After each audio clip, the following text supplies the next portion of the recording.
In this video, I'll show you how to manage segments in Mailchimp. Once you are on your Mailchimp account, the first step is to head over to the navigation panel on the left-hand side. And at the bottom, you want to click on the sixth option, which is Audience.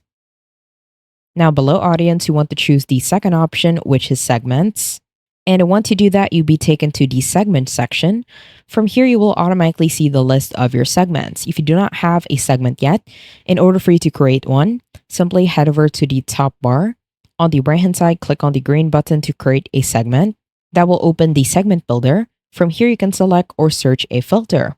As you can see, we have a lot of filters. One is for tags as well as the contact details. You even want to add how your contacts were acquired, either an email date wherein it was added or a sign-up source. On other activities, you can add the sign-up activity as well as the lead and booking. And at the bottom, you can add what your contacts are grouped in.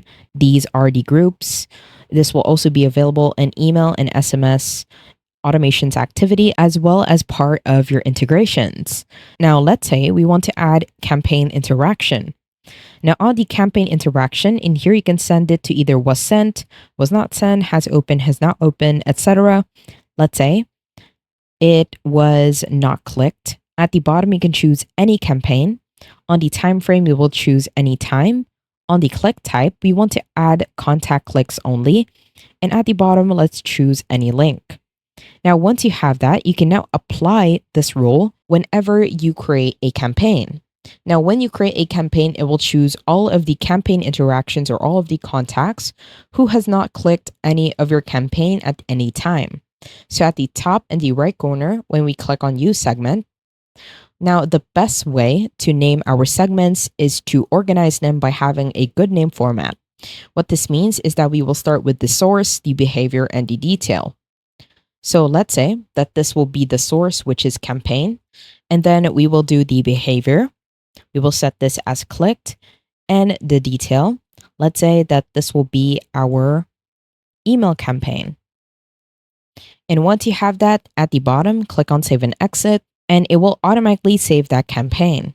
Now in here, these are examples of segments. I do suggest that you name them based on the source, behavior, and detail in order for you to manage them well.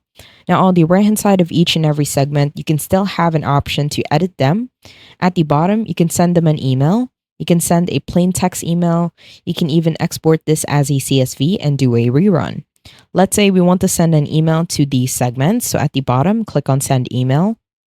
That will automatically take you to the campaign section.